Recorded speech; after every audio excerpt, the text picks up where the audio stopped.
வணக்கம். இன்றைய முக்கிய செய்திகள். புதுச்சேரி காவல் நிலையங்களில் ஒவ்வொரு சனிக்கிழமையும் மக்கள் மன்றம் நிகழ்ச்சி நடந்து வருகிறது.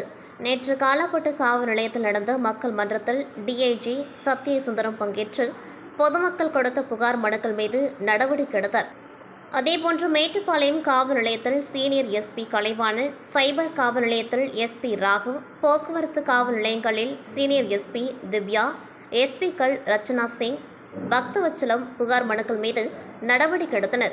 மேலும் காரைக்கால் காவல் நிலையங்களில் எஸ்பி நித்யா, அரியங்குப்பத்தில் எஸ்பி கோதன் ராமன், மங்களம் காவல் நிலையத்தில் எஸ்பி கதிரவன் கலந்து கொண்டு புகார் மனுக்கள் மீது நடவடிக்கை எடுத்தனர்.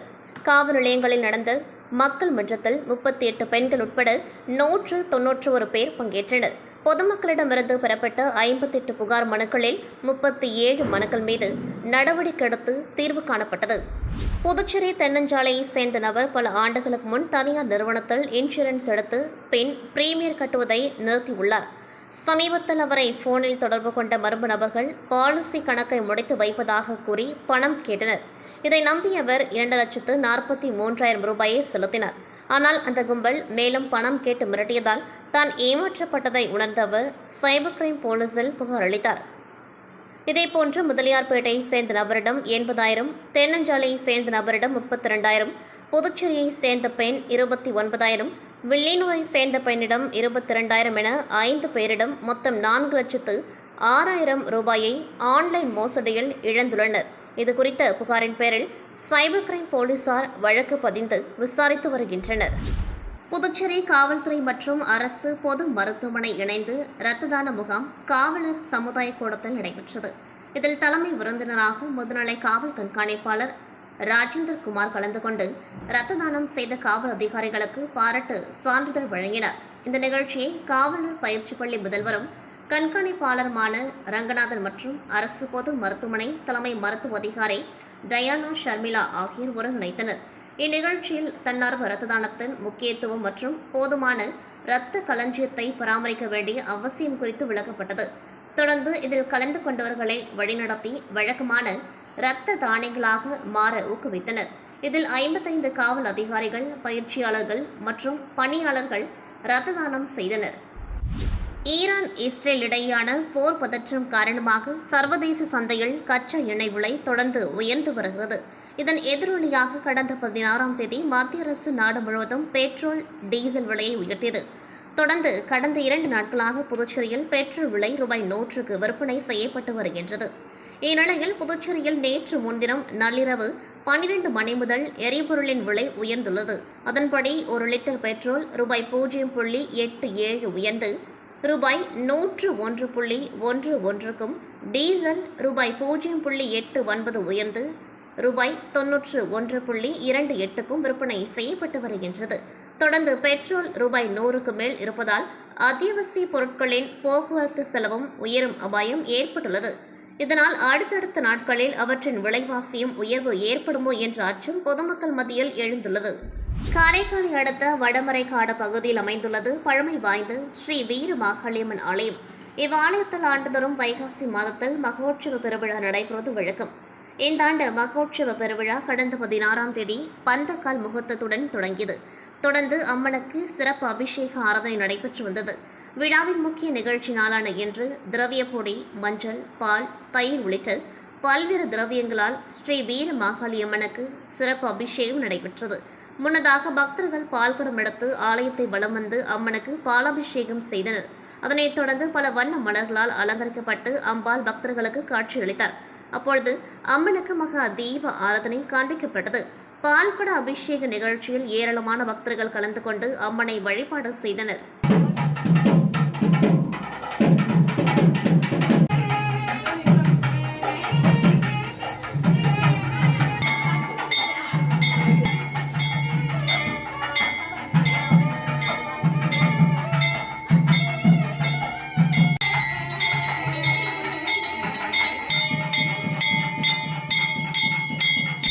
வில்லியனூர் கொம்யூன் ஆனந்தபுரம் கிராமத்தில் எழுந்துள்ளிருக்கும் அருள்மிகு ஸ்ரீ ஆனந்தமுத்து மாரியம்மன் ஆலயத்தில் திருவிழா வெகு சிறப்பான முறையில் நடைபெற்றது. இதனைத் தொடர்ந்து விழாவின் நிறைவு நாளான நேற்று அம்மனுக்கு மஞ்சள் நீராட்டு விழா நடைபெற்றது.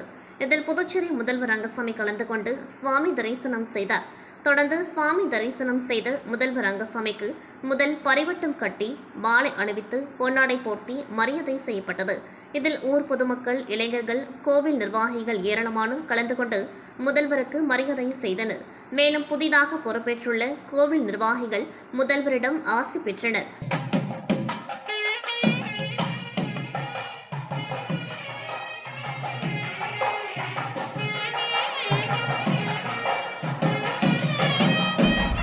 தவளக்குப்பம் அடுத்துள்ள நல்லவாடு மீனவ கிராமத்தில் உள்ள அருள்மிகு ஸ்ரீ முத்தாலம்மன் ஸ்ரீ தில்லையம்மன் ஆலயத்தில் 84ஆம் ஆண்டு செடல் உற்சவ திருவிழா வருகின்ற 25ஆம் தேதி திங்கட்கிழமை கொடியேற்றத்துடன் நடைபெறவுள்ள நிலையில் இன்று பெரியகாட்டுப்பாளையம் பகுதியில் தனியார் திருமண மண்டபத்தில் கடலூர் மாவட்டம் காவல்துறை துணை கண்காணிப்பாளர் தமிழ் இனியன், ரெட்டிச்சாவடி காவல்துறை ஆய்வாளர் பிரேம்குமார் மற்றும் அரியங்குப்பம் காவல்துறை ஆய்வாளர் சத்யநாராயணன், தவளக்குப்பம் காவல்துறை உதவி ஆய்வாளர் விஜயகுமார் இவர்களின் முன்னிலையில் நல்லவாடு கிராம பஞ்சாயத்தார்கள் 50க்கும் மேற்பட்ட நபர்கள் முன்னிலையில் நடைபெறவுள்ள திருவிழாவை முன்னிட்டு ஆலோசனை கூட்டம் நடைபெற்றது.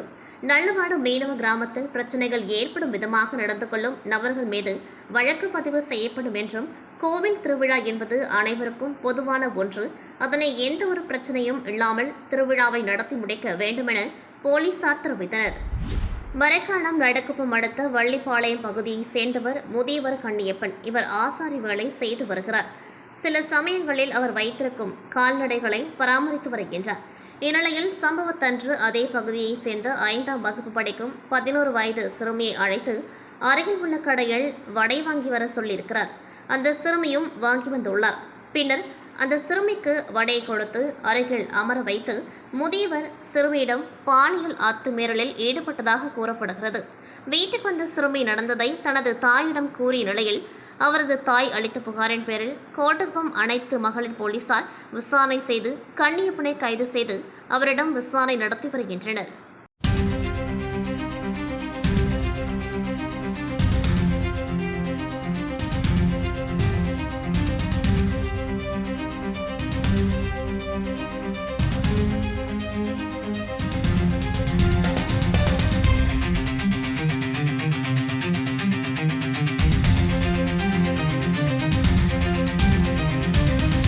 புதுச்சேரி தட்டாஞ்சாவடி குடிமைப்பொருள் அலுவலகம் எதிரே உள்ள சர்க்குரு மகான் கணபதி சுவாமிகள் சித்தர் பீடம் அமைந்துள்ளது. 25ஆம் ஆண்டு மகா குரு பூஜை ஒட்டி திருவாக முற்றோதல், சன்மார்க்க பஜனை மற்றும் தீப ஆராதனை நடைபெற்றது. முக்கிய நிகழ்வு நேற்று காலை பிரணவ கொடியேற்றம் நடைபெற்றது. அதைத் தொடர்ந்து திருப்பள்ளி எழுச்சி, திருவடி புகழ்ச்சி, அருட்பெரும் ஜோதி அகவல், சிவபுராணம் பாராயணம் நடைபெற்றது.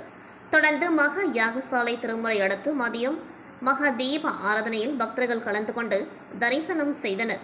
மாலை சர்க்குரு மகான் கணபதி சுவாமிகளின் அடியார்களின் பூஜை நடைபெற்றது. இதில் ஏராளமான பக்தர்கள் கலந்து கொண்டு கணபதி சுவாமிகளை தரிசனம் செய்தனர். தொடர்ந்து பூஜையில் கலந்து கொண்ட பக்தர்களுக்கு அன்னதானம் வழங்கப்பட்டது.